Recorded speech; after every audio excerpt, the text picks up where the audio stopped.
I wanted to ask Grada to share with us something about not the context of this particular work, but to talk about its siblings, because it's part of a trilogy.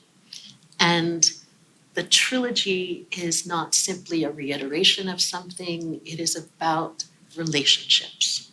So I wanted to start by asking you to tell us about the trilogy, the siblings to this one, and how you brought them in the world and how you would like them to be in the world with us.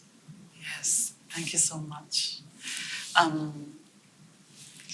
18 verses is, so to say, the second part of a first part. And the first part was a very large-scale sculpture, installation, performance, which was installed in the public space. So I started with a work in a public space, a very large installation that really occupies very monumental spaces, such as the Somerset House in London, where the monarchy used to live before moving to Buckingham Palace. And this Somerset House then became the Maritime Department. So from there, from that space, that's where everything that had to do with colonization, slavery, exploitation, importing, exporting, guns, war was decided in that space. But there is a previous work before that one that brought me to the boat, which was the trilogy that we saw before and that was presented first at the Amand Art Foundation with Ruth, who is here.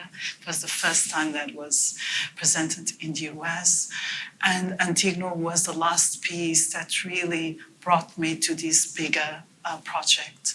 Antigone is a very beautiful myth and story about the daughter of Oedipus, who had two brothers killed for power.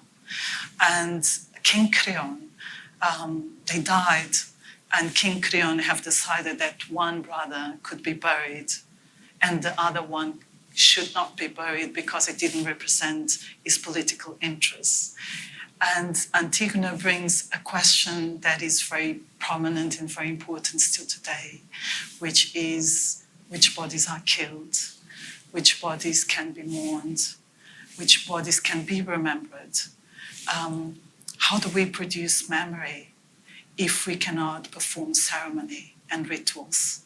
So this story of Antigone, I explore all these issues in the staging and in the choreography.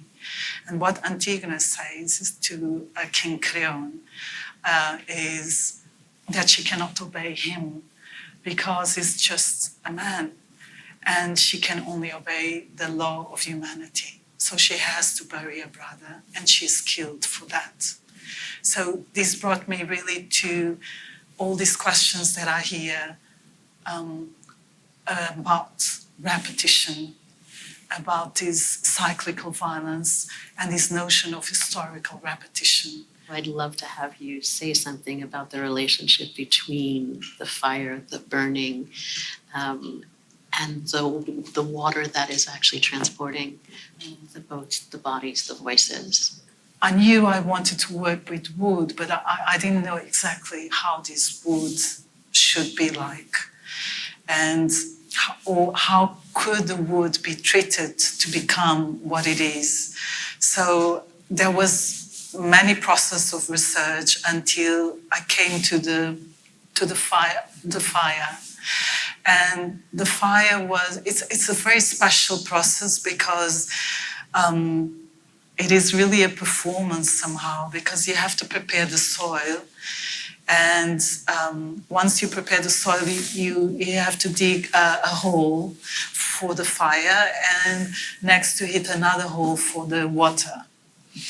And we have to put each single piece one by one in the fire, turn it around, take it out and put it on the water and dry.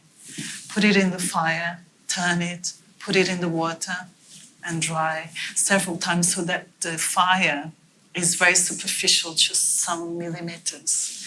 But what happens when you do put this wood through fire is something very beautiful and unexpected that made me cry several times, because before you put the wood on fire, they look all the same, having the same surface. And through fire, they start revealing their skin. So it's like they reveal their fingerprint, and it becomes very meaningful for the work because each piece is completely different, and they really show a different fingerprint. And that was quite magical to see that the wood, that was the right process, because it really brings this dimension of identity, of uniqueness, and that each piece, or metaphorically, is a single person or single tomb or single biography.